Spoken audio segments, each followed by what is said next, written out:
Hey everyone, welcome to the Fargo 3D Printing Show. I'm John Schneider. This is Eric Faldy. Today we are going to talk about the Peachy Printer. It's been a while since we've talked about, well really since we've done a podcast, I think period. The last one was the Carbon 3D update. Yep. And the one before that was probably the Olo. A lot of people have already talked about, well, I haven't made a number or anything, but other 3D printing people have talked about the Peachy Printer already, but we wanted to put in our 2 cents. Yeah, so we are late to the party. I know one of the channels on YouTube that's covered this quite a bit is Maker's Muse. If you haven't already, go check him out. He does a really good explanation of what happened. The other one was Richard Horn.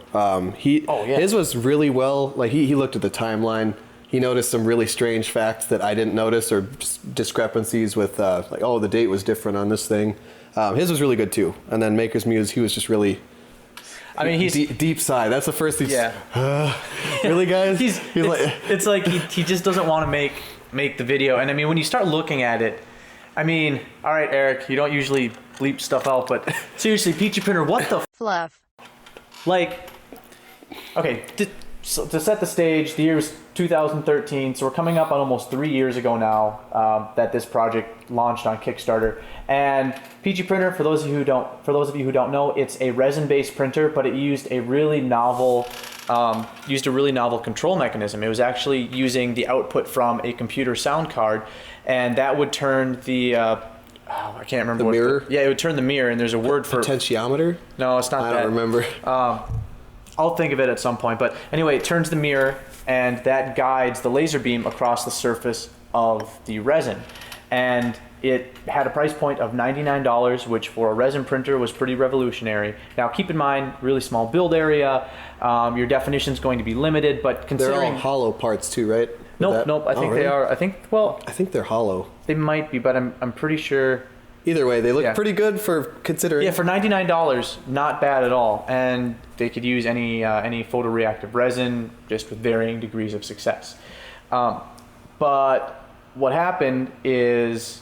ultimately what happened is one of the co-founders, was it David? David Rowe? Yeah, David Rowe.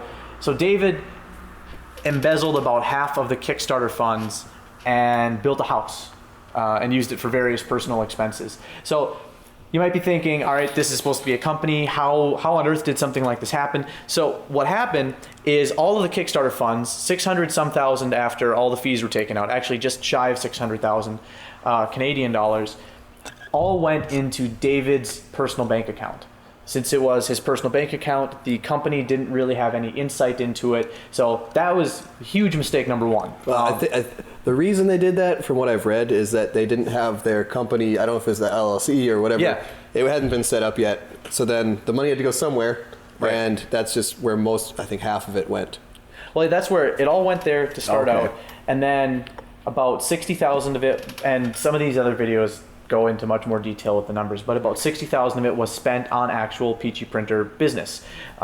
Things to keep the company running, operations, materials, development tools, all that stuff.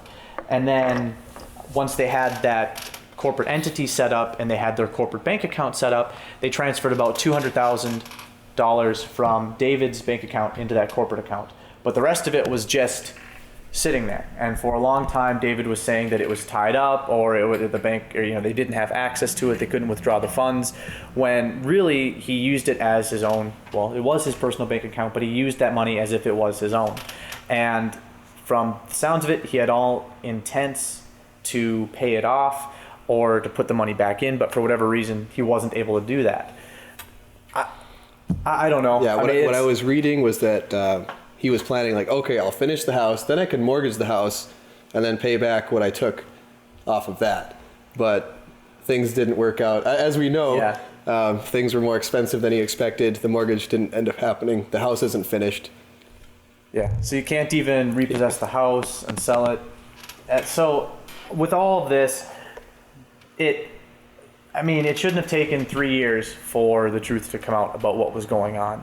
And to add a strange sort of insult to injury for the backers of this, the videos that Rylan puts out of the updates on how the printer is going, and even this whole thing on how what happened to all the money? It was very overproduced, very dramatic, I felt very, the same way. very sweeping, moving music. Yeah. I mean, it looked great, but I mean, that did bother me. I was like, okay, I don't usually put backtracks in our stuff. Just if it's a video with no talking, sure. But if it's tutorial stuff, I don't put any music in.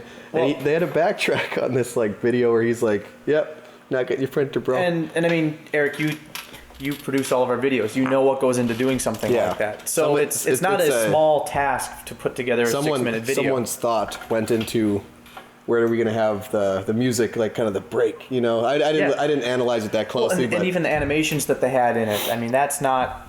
I mean, I don't know. Maybe Rylan, that's what he spends his time doing, is doing video animations. Sometimes, if I'm in a way, I'll stay up till 7 in the morning working on projects. Maybe it's therapeutic in a way, but he does have other things he could probably be working on. Right. So, I don't know. With all of this, they finally, after hearing all the complaints from people about all the overproduced videos, he released a video showing the Peachy Printer running nonstop, just running through a print. I think it was like a 16. This was fairly recent video. then? It was within this. Okay, I missed that last one. week. So apparently, we haven't followed every single update from the Peachy Printer. If we followed every single update from every single Kickstarter campaign, that would be a full-time job just doing that. But apparently, all the videos that he had produced or had put out for updates were very slick, very polished, people felt he was hiding something in the printer, whether it wasn't working or functioning or whatever. But then they released the video showing the printer working, and this was the most rudimentary setup. I think they used a bent coat hanger as the build platform, and they got backlash going the other way. It's like, okay, well, you had $260,000 of the money that wasn't embezzled.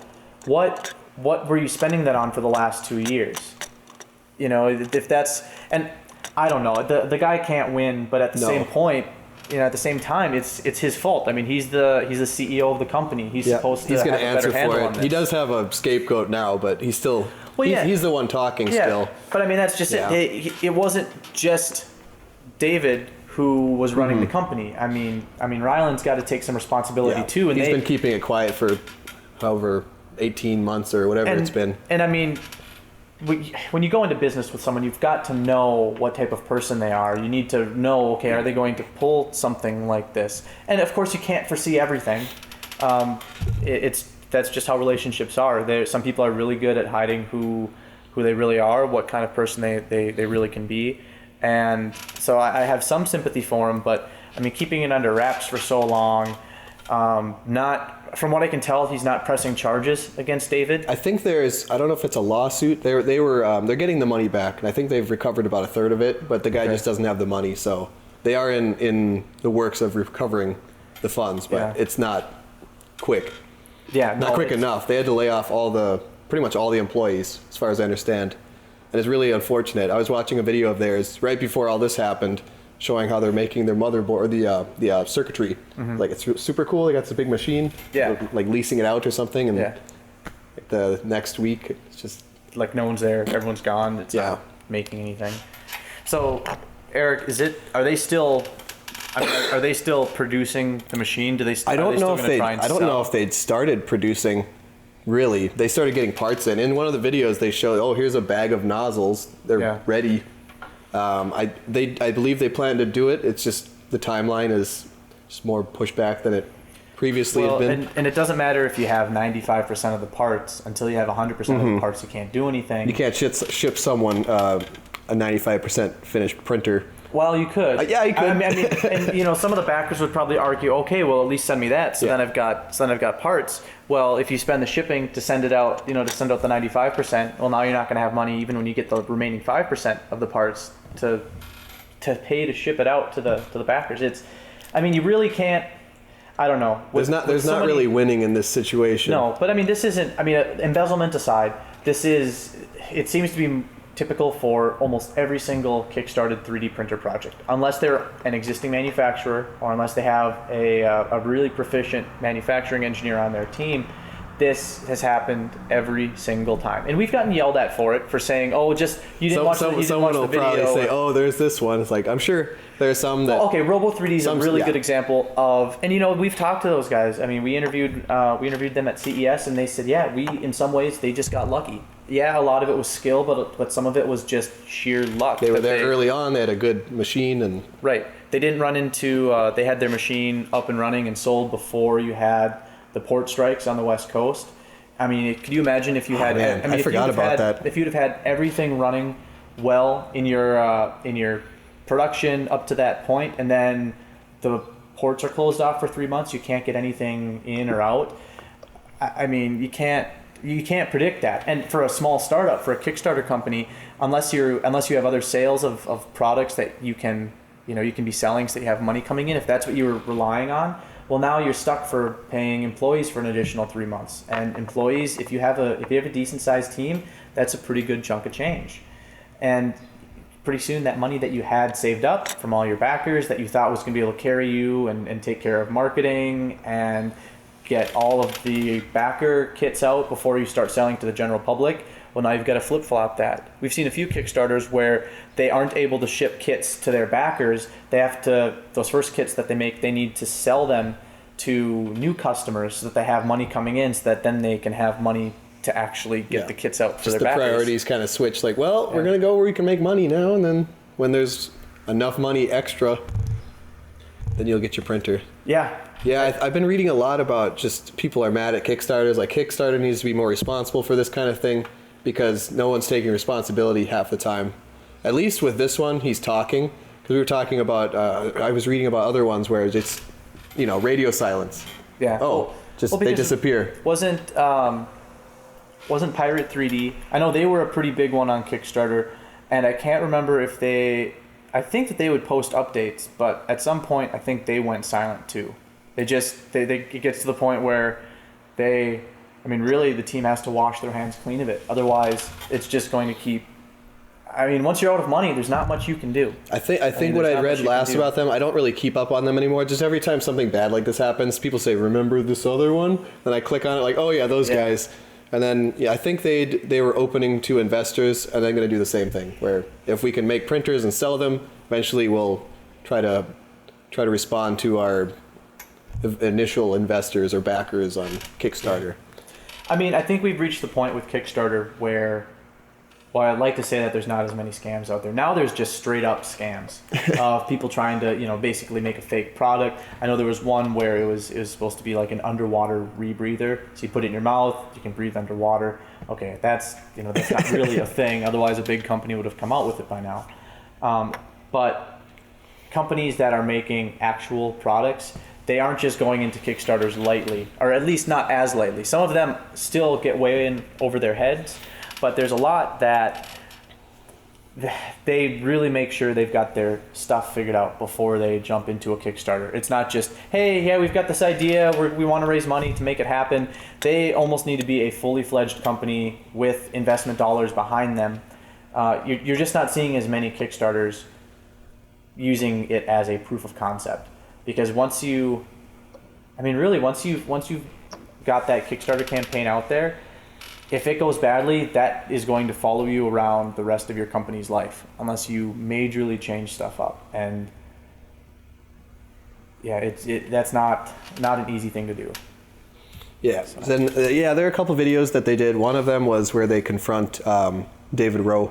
And oh man, it was so awkward. It was very cringy. I felt like crying too. Extremely cringy. But then they had another one where it was. I think they're in Saskatoon. I forget. They're somewhere in Canada. They're in Canada, and then they get some local people that had kickstarted this project, and then they sit down and talk, and then what they pretty much say is like, "Hey, you're not getting your printer," and then people are like, "Well, it was $99, and hopefully I'll get it sometime." But still, it's a lot of people that gave them $99, so yeah, it's kind of disheartening. Yeah. Yeah, and I think my dad was in the Air Force for a long time, and then he'd had a similar situation, not with himself, but someone had taken money from like a canteen or a fundraiser of some sort, and he got caught. So I was just, I had to pay off something, and he didn't, and then they found out, and he got like dishonorable discharge. So I mean, in the military, this is you'd get court-martialed. This is no little joke. And then, this guy is pretty much, I think it's lawsuits, and he's going to pay the money back eventually, but he's definitely ruined his professional name. Yeah. So. I mean, you bring up a good point about Kickstarter not really needing to be accountable. So one thing with like fraudulent credit card charges. So some people are saying, okay, how can I get my money back from this Kickstarter campaign? Well, if you contact your credit card company within 90 days, usually you can have a chargeback process started where they will take the money back from Kickstarter or back from whoever the money was paid to. And there's a dispute process that goes on, but in most cases, the consumer, you would win and you'd get your money back. Well, we're talking a campaign that's 3 years old. We've blown past 90 days. There's no way you're getting your money back. There's no way you're getting anything back. And again, for a $99 product, okay, yeah, it sucks, but it's not the end of the world. But some of these projects, some of these Kickstarter projects, you're talking multiple thousands of dollars for the printer. It's not a small thing. So. Yeah, and I'm not that worried about money, but some people, $99 is a lot of money. So yeah, it's. You probably shouldn't be putting money on experimental technology on Kickstarter. Well, and I think a lot of consumers have learned too. Well, a lot has changed in the last 3 years. A lot of smart consumers, but you're still going to have the people. It's the same people that share that story on Facebook that you saw on some other website 2 weeks ago. Those are the people that are going to get suckered in by a lot of this stuff.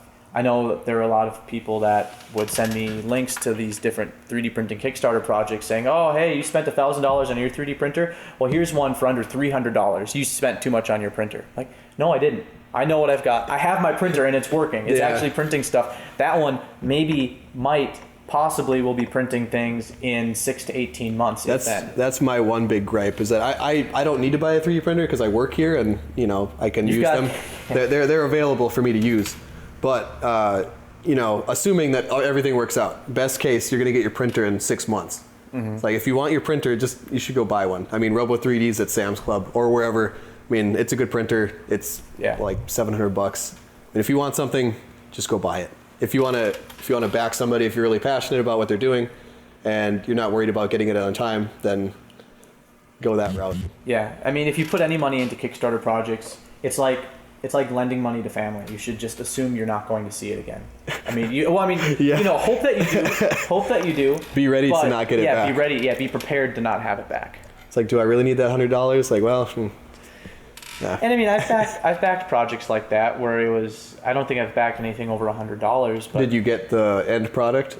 There's one or two. I backed a project for glow-in-the-dark plants a while ago. Like we're talking 3 years ago now. The thing is, they still put out pretty consistent updates. So I feel good that I'm going to get it at some point. Holding on to the dream. But I've backed. Let's see, what are some of the other projects I've backed? There was one called Thermodo, which is really simple. It's just a thermometer that you plug into the headphone jack on your phone, which, by the way, turns out isn't the smartest idea because then it's taking the temperature of the area around your phone, which is going to skew it. Yeah, they can get kind of hot depending on the battery and if it was in your pocket. Yeah, so you needed to have an extension cable, but for it to be an extension cable, it needed to be like one of the 3-wire ones. Weird. You couldn't just use a headphone extender. It needed to be the headphone plus microphone extender.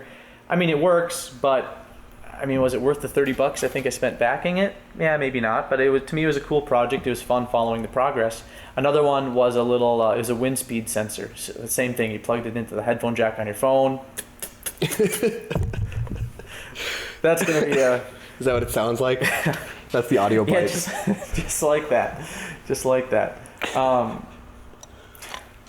But it was a fun project to follow along with because they'd send updates on, hey, here's the injection molding tool. We just got that in today. Here we are molding the first few test pieces of this part. Here's the assembly. Here's all the parts spread out. You really, at that point, you're not putting the money in for the product. You're putting the money in for the experience. And I think that's the smart way to do it. But it's Kickstarter. It's still, in a sense, it's still the Wild West. There's no accountability. I think, if I remember correctly, I think that Peachy wasn't only on Kickstarter. I think it also had a significantly less popular Indiegogo, but it still made its goal, whatever it was. But they too much going on. Yeah, and I think, and Rylan seems like a smart guy, but not necessarily in the business sense. So here's another example of someone who's, he's an inventor, he's a tinkerer. He came up with a really, really, really, really cool way to have that. I'm still trying to think of what that is. That it was the audio. Yeah, I I can't remember that either. I think they did eventually go just the USB route. They did end up dropping the audio jack thing, which is super cool, but you get a more consistent, I guess, signal from USB. Yeah, but it was a really novel way to do it, and for the price point, and it wasn't the prettiest looking 3D printer, it wasn't the best looking 3D prints, but he came up with that really cool idea, and it's very unfortunate that it really got shuttered by his lack of business experience and acumen. But I don't know, it's tough. It's tough. Like I don't know a lot about electricity, so if an electrician tells me something, I'm going to believe him. He could be, I can go and fact check him, sure, but if he tells me, hey, this is what it's going to take to run this piece of equipment, I'm inclined to believe him. And Rylan, he was working with his business partner, David, and David was better at the numbers side of things and the money, and said, okay, this is what we need to do, here's how this is going to work, and they went with that, and it turned out to be very, very, very wrong. Yeah, at least at the mechanic, I know they're robbing me. Yeah. With this, I'd hope like, oh yeah, they're gonna give me my printer. Yeah. And they're not gonna, all the money's not gonna disappear. Right. Yeah. But, I don't know. So again, Peachy Printer, what the fluff. It's just, and I'm not. Well, I am mad actually, but I'm more disappointed, I guess, than anything else, because it seems like David is getting off fairly easy. In the video, he said it was, oh, I'm sorry, I feel really bad. He looked like it was a cry face. Yeah. He looked like he'd been crying before he got in there. Oh, I probably would be too. Yeah. But he's, I don't know, if he has a Twitter, I'm sure it's been disabled. Yeah. I don't know.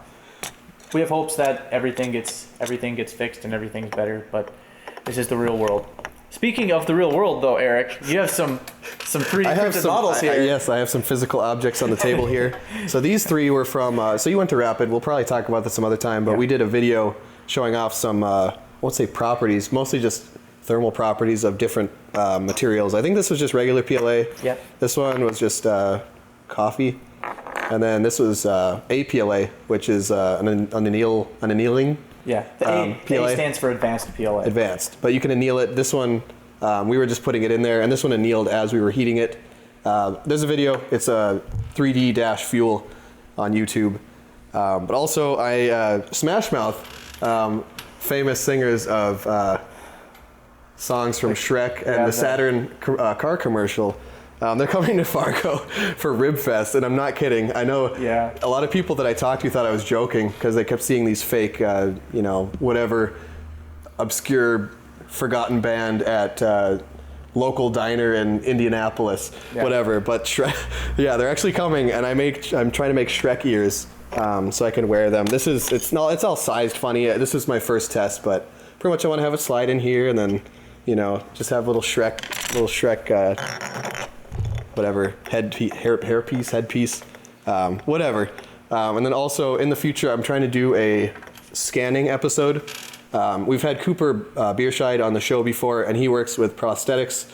His company is called Protosthetics. You call it a company or like a foundation or a... No, it's a company. Okay, it's a company. Protosthetics, and then he was talking to me about 3D scanning. He let us borrow the MakerBot, the digitizer. Yeah. This was actually done on there, but we'll talk about that more in a different episode. And then he's getting the Cyclops BQ, something like that? Yeah, that's the. They sell it on lulzbot.com. Yeah, it's a very open source. So think the open source equivalent of a 3D scanner to lulzbot's open source 3D printer. Mm-hmm. So that's what we have in the future. I have some other ideas, just waiting for people to get back to me. Probably talk about like watches and clocks and stuff. So. Yeah. Maybe it doesn't sound that interesting, but I'll try to make it interesting. That's all I have. Okay. All right. Well, I know we talked about this quite a bit. I think that went to sleep. Did it? You want to check? That was 30 minutes. No, it's definitely, we're done anyway, so. All right. Well, so thank you for watching another episode of the Fargo 3D Printing Show. On behalf of myself, John Schneider, and Eric Faldy. Thank you for watching another episode. If you haven't already, And if you want to see more episodes like this, subscribe. Yeah, we have a playlist too, so they're all in there. Some of them don't age that well, but hey. Yeah. And if you have suggestions or things you want us to cover in future episodes, please let us know. We're always looking for more ideas and more things to talk about. So again, on behalf of both of us, thanks for watching. I think I swear. Come on, man! What are you doing? You've got to be kidding. Just talking about cleaning ovens. Yeah. Ovens and Peachy Printer. It's got like a little. Okay, that's pretty good.